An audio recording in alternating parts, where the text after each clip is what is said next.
the idea is let's go on a little adventure where you can let your palate just sort of be dazzled by just how much variance there is from all the way around the world and then different roasting and brewing techniques. Philip Meech and Caffè Lusso take people on a coffee journey around the world. A coffee roaster and entrepreneur for over 25 years, he wants coffee drinkers to slow down, taste the roasted beans, and enjoy the rich variety.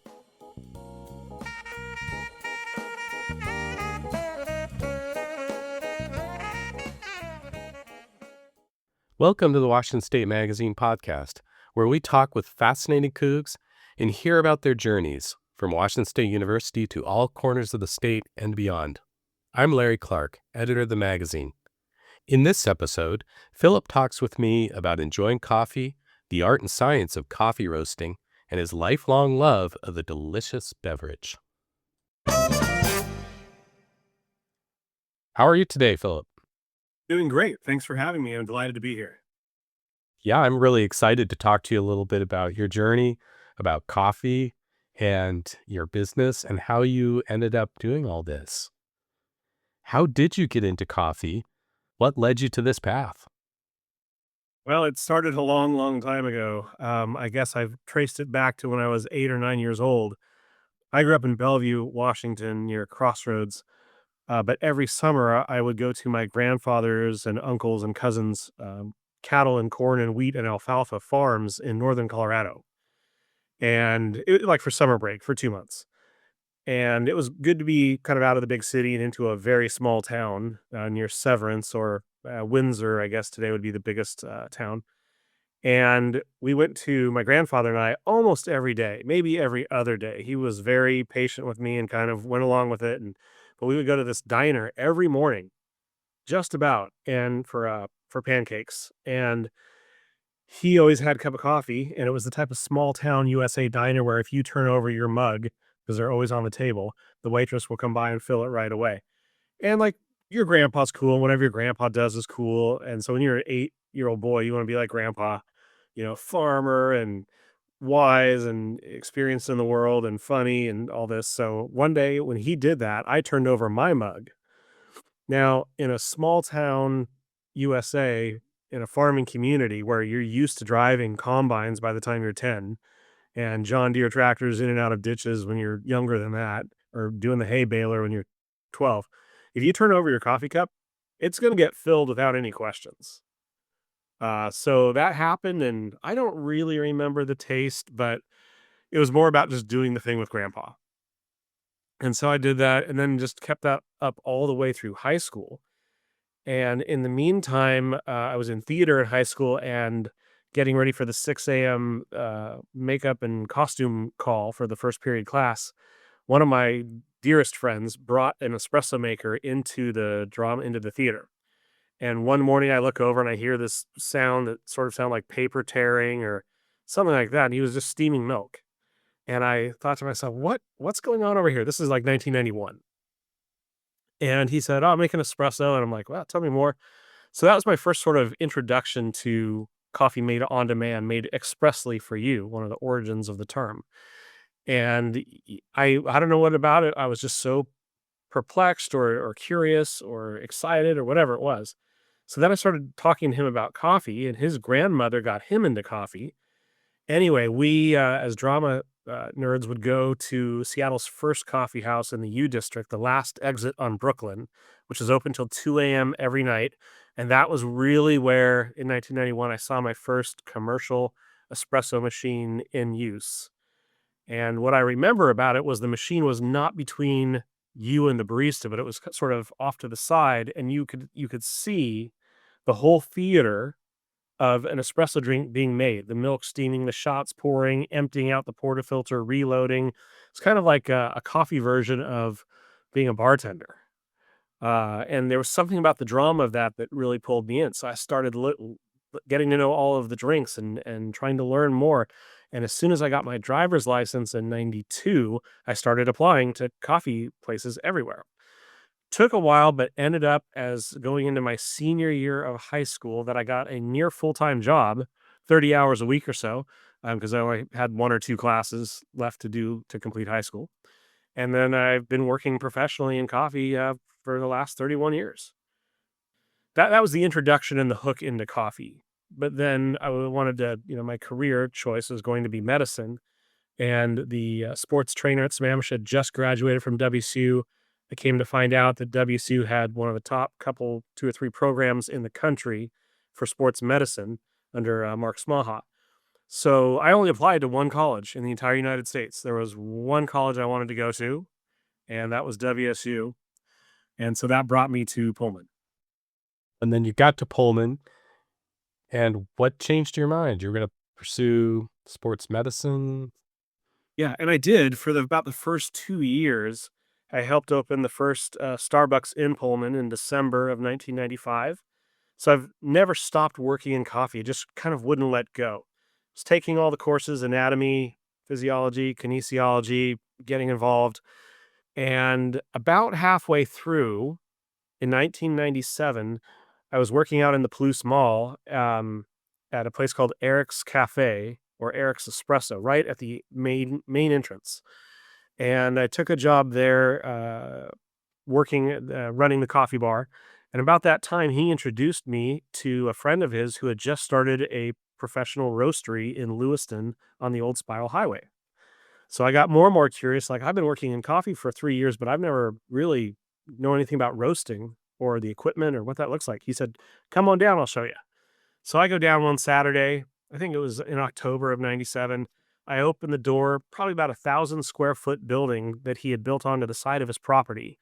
Had a 25-pound batch roaster in the corner, bunch of sacks of raw green coffee, and not much else.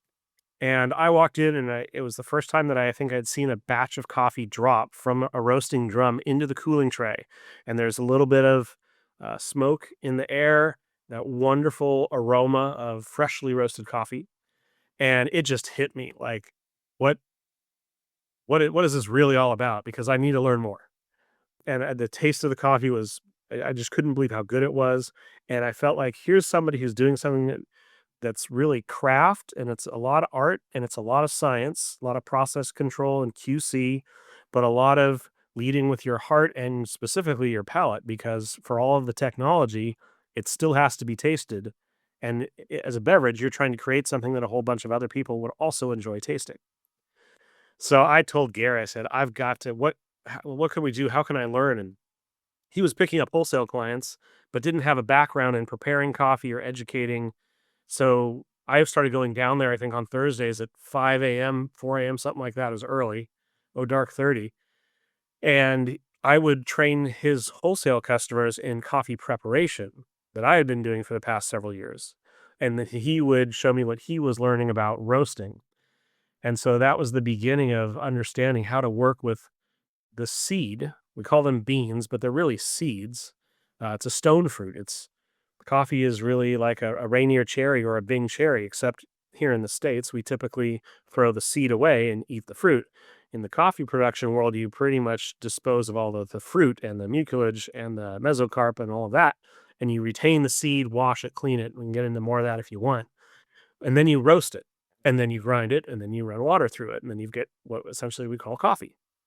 So that was our trade-off, is teaching each other about different sides of the industry, and by that point, I was hooked.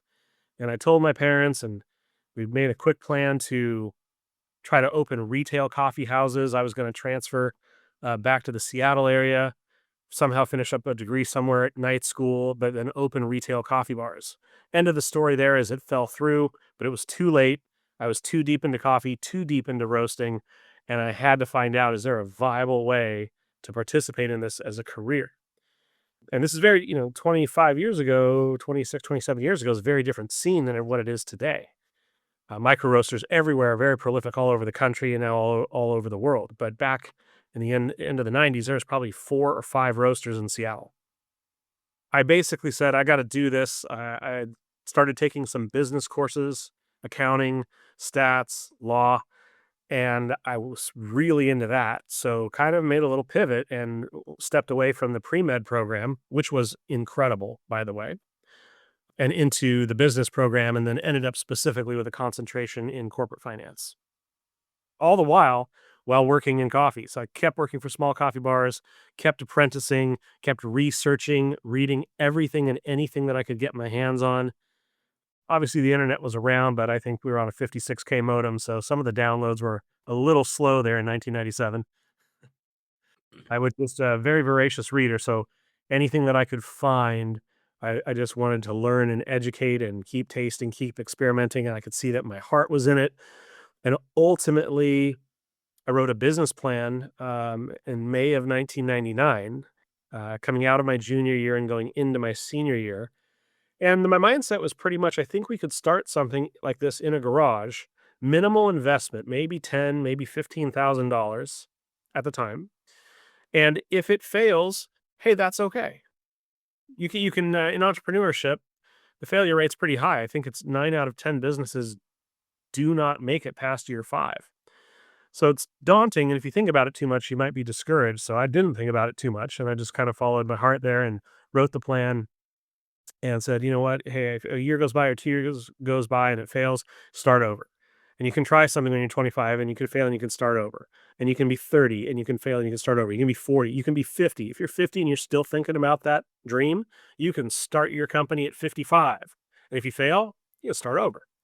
So for me, I just didn't want to spend the rest of my life going, what if? I just that would have bothered me too much. I would much rather try something and have it not succeed, but then learn and then go on to the next thing. So that's what we did. That's great. And you ended up starting your business and it didn't fail and continues to this day. Tell me a little bit about what I you mean, are still yeah, doing. still doing it 25 years later. We've expanded quite a bit. We're roasting about 150,000 pounds a year, trying to get to over 1 million. We're in 7,000 square feet, trying to get into 20 to 30,000 square feet. Big plans, big goals, big dreams, having a lot of fun. But boy, the road to get here, it's not like I hit one speed bump or two speed bumps the last 25 years. It was all bumps. The first 5 years actually went pretty well. Then we started having problems. Costs were rising. We didn't have strong pricing power. I was still kind of a one man band. My dad was helping out a lot. And I think actually we did go bankrupt in May of '07 for about 22 minutes.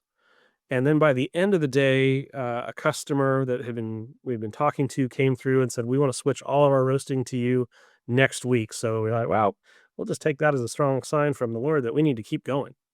So we did, and we had all kinds of other problems. Seems like all we ever have is constantly trying to figure out how to put fires out. Not literally in the roaster. That could be a problem, but we haven't had a roaster fire yet. But you're just trying to constantly figure it out and adapt and solve problems. But there's been a lot of problems. I was watching a clip from maybe about a month ago, 2 months ago, from Jensen Huang, the CEO of Nvidia. And, that company is over 30 years old. I've only heard about it like the last year, maybe 2 in AI. But he was interviewed and he asked if you had known what the first 10 or 15 years were gonna be like. I think they were doing video cards for gaming or something like that originally. Yeah, that's how they Anyhow, started. so I think he was something to the effect of if you had known how hard it was going to be and what it was going to look like after 10 or 15 years, not knowing what it would look like after 30 or 31, 32 years, said, would you have still started it? And he thought about it for a second, looked at the interviewer and said, no, no, I don't think I would have. And I could say the same thing. If I had known what the first probably 10 years were going to look like without knowing what it was going to look like at year 20 or year 25, I wouldn't have started it either. But like Jensen, I think I thought, "Well, we'll just figure it out." That was our strategy is, "Well, we'll just figure it out." And, we're here and thankful, but it's been hard, and things are really going well right now. We have an incredible team of 6. We're getting a lot of traction. We're shipping coffee all over the US, and it's looking pretty good. There's still problems and still problems that need to be solved, and I just take that will always be the case. But that's when you've gotta have the grit of a cougar. Yeah, and the passion to keep working at it. Everything I understand about entrepreneurship and people that I've spoken to over the years, that's a consistent theme is that grit and the passion kind of combined to make it all work. Yeah, I completely agree with that. I mean, I don't quite fully go in with the saying, "If you love what you do, you'll never work a day in your life." Because I love what I do, but I definitely work. Um, Right. but there's nothing else that I would rather do. There is no place that I would rather be than at headquarters, with that team of, 5 other just incredible humans. I wouldn't trade it for anything. I mean, it's really not about money. I hope we get large and profitable. And we've been very profitable the last few years, but, wherever we end up, honestly, it's I got into this whole thing for the coffee. I'm staying for the people. So I want to go back a little bit to, you were talking a little bit about roasting and how you got into it. And not knowing a great deal about the industry myself, can you tell me a little bit, what are some of the techniques of roasting and what are some of the things that you do to make really great coffee? Well, it definitely starts with the ingredients, like anything in food and beverage. I mean, we don't have any alchemy and there's no magic and there's no special process with a cool marketing name. We're really taking amazing high quality ingredients and trying to not ruin them, to turn them into roasted coffee and then teaching people how to not ruin that when they make beverages. So it really begins with the growers that we're so blessed to work with around the world. We're heaviest in South America and Central America, but we have these great direct relationships and have since year number two, where we can buy directly and the coffees are not mixed up with a bunch of other coffees. They're like estate level, where it's all culled out from one farm or one part, one plantilla, or one part of the farm. And we get to work with different varietals and seed stocks. It's very similar to wine, where you might like certain grape varietals like Cabernet Sauvignon or Syrah or Cab Franc or Nebbiolo is one of my favorites, whatever it might be. Coffee is similar. There's lots of different cultivars and you find which cultivars grow best in which areas, and then what kind of nutrition and everything else that's part of crop and earth husbandry is how do you work with the land and understand how to do that better. And that's nutrition, and maybe that's shade or that's your processing methods. So that's the first step is you have to have good ingredients. There's no way around it. There is no magic on the face of planet Earth. You have to have good ingredients because the coffees that we roast, we are roasting in such a way to accentuate to the maximum their differences from one another. Now, if you roast coffees dark enough, you can mask a lot of those things for better or worse. Whether the green coffee is great or not great or somewhere in the middle, you roast it dark enough and you're breaking sugars down. Sucrose, the principal sugar that breaks down into glucose and fructose, and then those sugars can keep being reduced down to their simplest parts, on and on and on, till ultimately you end up with carbon. And that's kind of all that you'll taste is a very roasty, smoky thing if you roast your coffees too far. We're trying to roast very balanced, but on the lighter side to really showcase the blueberry and strawberry tones that you might get from a natural process in the Guji region of Ethiopia versus the caramel and nutty and chocolatey flavors you might get from coffees grown at a lower elevation, say 3,300 feet in southeast Brazil, versus the floral and the chocolates from some Central American, all these coffees all the way around the world are different because of their terroir, the somewhereness of a place. We're talking about the soil, the sun, the cultivar, the weather patterns, the harvesting techniques, the processing, all of that. So we're trying to really showcase coffees where the terroir, the earth, the somewhereness of a climate really stands and shows you what it has to offer when it's maximized.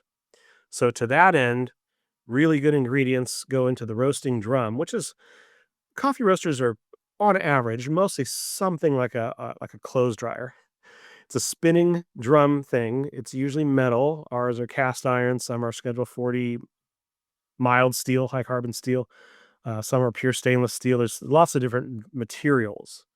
That gets into the thermodynamics of how you want the heat transfer to work. But basically, roasting coffee is applying heat, in our case, natural gas to heat the drum to roast and toast these seeds until they go through their various changes.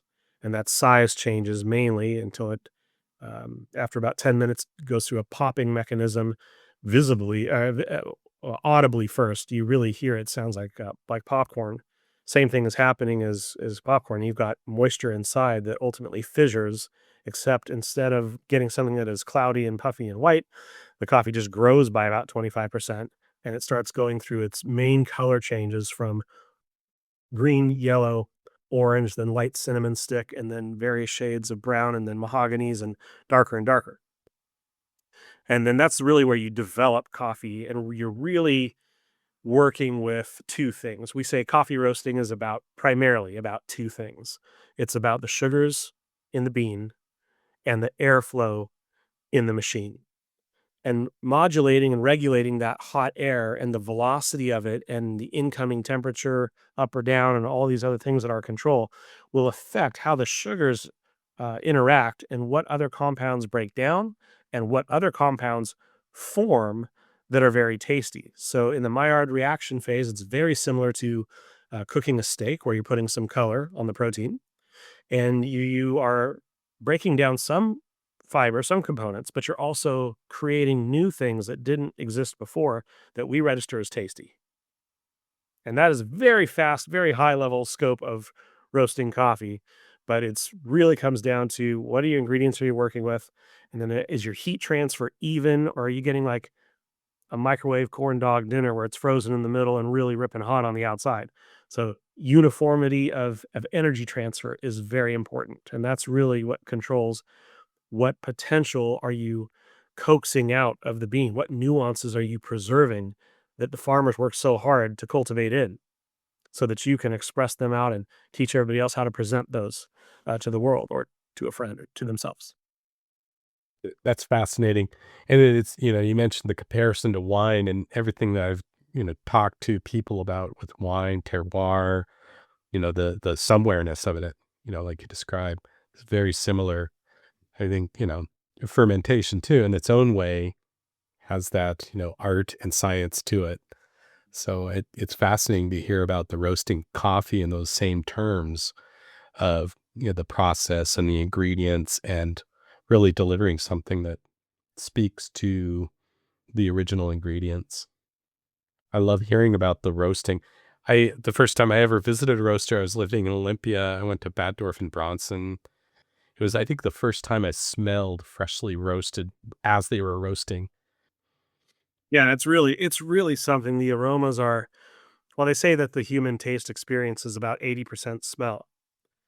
And to that end, just by way of comparison, I believe wine has approximately 200 separate identifiable chemical constituents. At last count, I believe coffee, when I started, it was around 955. I believe it's over 1,000 now. So this sort of endless permutation of different complexities. But really, when you think about coffee, the first thing you do is smell it, maybe while it's grinding or when you take it out of the bag, or even while it's brewing. So we really do sort of eat and drink with our nose first, I think, maybe eye second, and then palate third. But it's an all sensory experience. That's one of the beauties of it. Well, that leads me to my next question about coffee tasting.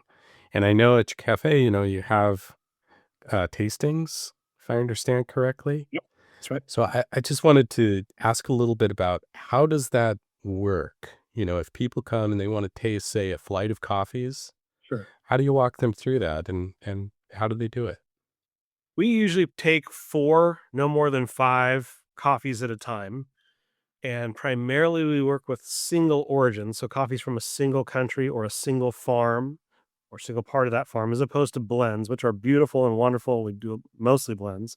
But when you start wanting to have placement points on what are the different seed stocks, the cultivars around the world and their techniques, and what makes them different and special and unique. We'll go with the single origins and we'll do like a light roasted coffee from Ethiopia, where inherently people can smell and taste more of the fruited tones of coffee, roasted lighter. We'll take our one of our darker roasts, which is from Sumatra, and that's dark relative to us. If you looked at the world of coffee, there's many companies out there that are famous for dark roasts. If you held our dark Sumatra up next to it, it would be very light in comparison, but it's all relative. The Sumatra that we work with is our darker roast, and it's all about mouthfeel and body and viscosity. It is a lower acid coffee, and it's really about the weight on the palate. and it is roasted a bit darker, so we get just a little bit more of that roasty hint. And then we'll bring in coffees in the middle. Our floral and chocolatey coffees from Guatemala are always fun. The nutty, sort of like peanutty and almond and pecan and caramels that we get out of the Brazilian coffees. Again, we don't want to overwhelm anybody. We just want to present a small flight where you go, oh, now I don't think coffee is coffee anymore because we're slowing down, which is really what we're trying to get everybody to do in some sense. It's an invitation to pause. And we like to think of coffee as an excuse to have conversation. We like to think of coffee as a way to put the world on timeout for 10 minutes and honestly, to stop drinking coffee and start tasting it. So engaging the senses and thinking, does this have a nutty characteristic or is it more chocolatey? Or is there something in here that evokes a certain memory? Do I like the ideas of fruit in my coffee or some of the washed coffees from Africa that are winey, wine-like acidity and brightness? Do you want florals do you want bergamot and do you want Meyer lemon and do you want cracked white pepper and do you want jasmine? There are coffees that will convince you that they're tea. So there's just depends on what you're working with, how you roast it, how you brew it, and that's going to determine what you accentuate or mute out, depending on what you're trying to do in the cup. So the idea is let's go on a little adventure where you can let your palate just sort of be dazzled by just how much variance there is from all the way around the world and then different roasting and brewing techniques. And we don't even get really deep into the popular things now like co-fermenting with mangoes or doing anaerobic process, similar to some of the red wines that are done in Beaujolais and Southern Burgundy. Like, we're not trying to push like a banana type characteristic. But some roasters out there are, and that's why it's so good to try really great coffees from many of the highly talented roasters in this country, is you'll just have so many worlds open up in front of you, and that's even without going to the espresso machine and turning it into a latte or a mocha or something else. We're just talking about pour over coffee, French press coffee, black coffee made 1 cup at a time, where you can just have your entire paradigm of what you thought coffee was the last 10 years, 20 years, 50 years into something where you just can't believe that something could taste that incredible. Excellent. And it sounds like it just opens up this galaxy of flavors and a different way of approaching it. I love the idea of people slowing down. I think it's something we could all use more of nowadays, Just- and using coffee as a way to do that and also enjoying something new. That sounds great to me. Yeah, it's a lot of fun. We usually have open houses in the summer once a month. In fact, we have one tomorrow on Saturday, and that'll conclude the summer series, but we'll have more this fall and winter. It's just such a fun thing to do to share coffee with people, no matter if you just want to go in at a shallow level or a very deep level. Wherever somebody's feeling like they're willing to let you take them on a palate journey experience.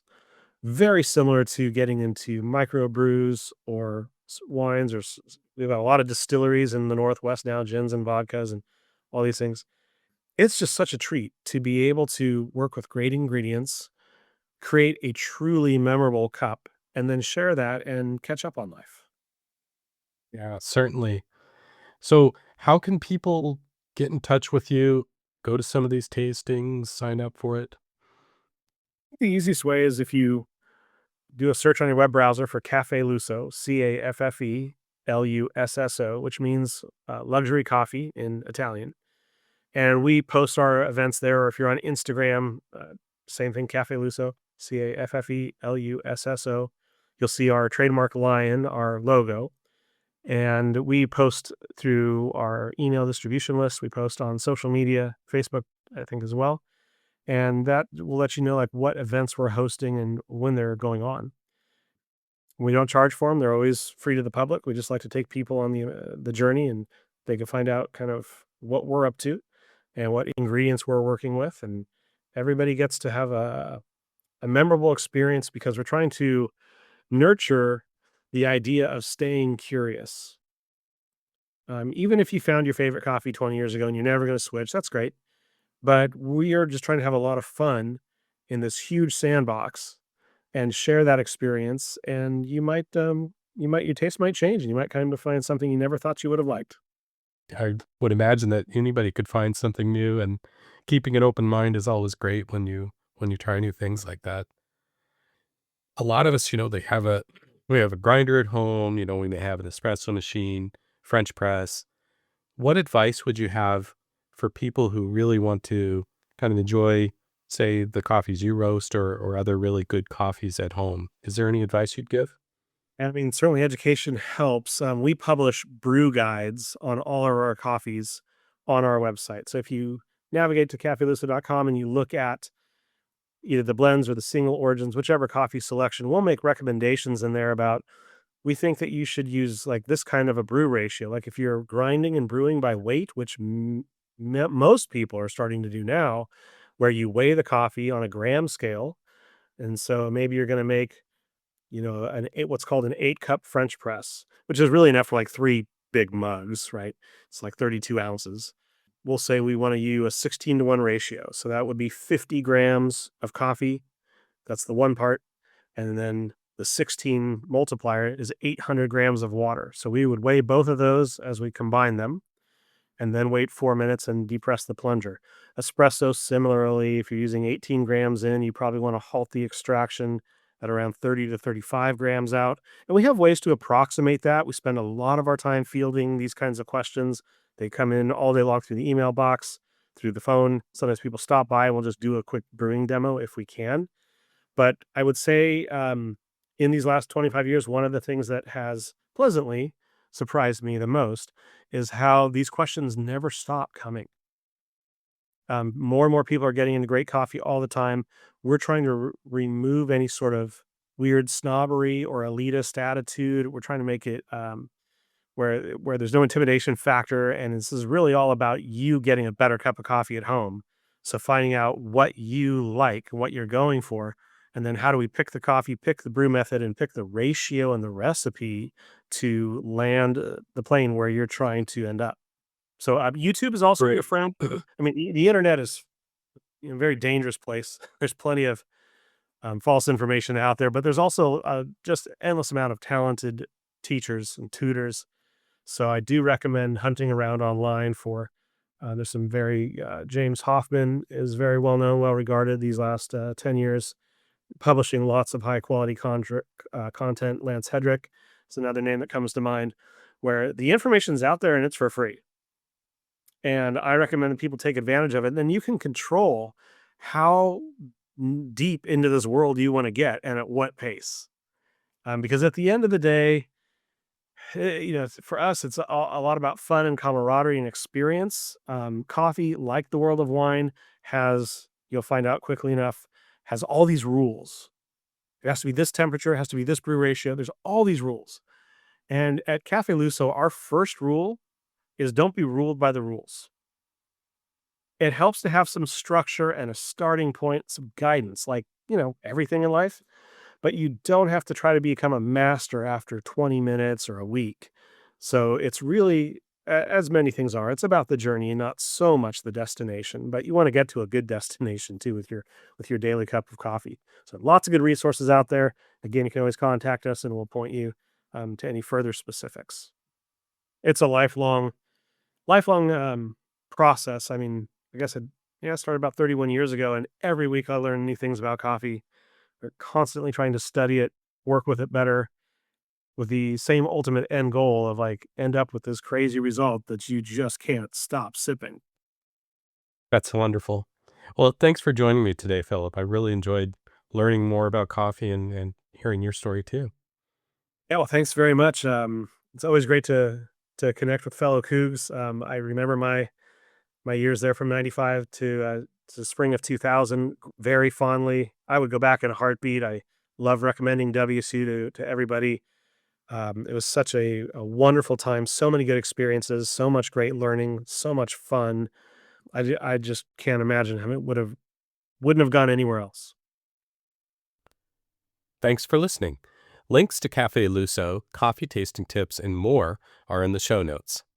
You could follow the Washington State Magazine podcast or visit our website for more episodes at magazine.wsu.edu. And please Give us a good rating on Apple Podcasts, Spotify, YouTube, or wherever you listen. This episode was produced by me, Larry Clark. Our music is by WSU Emeritus Music Professor and Composer Greg Yazanitsky.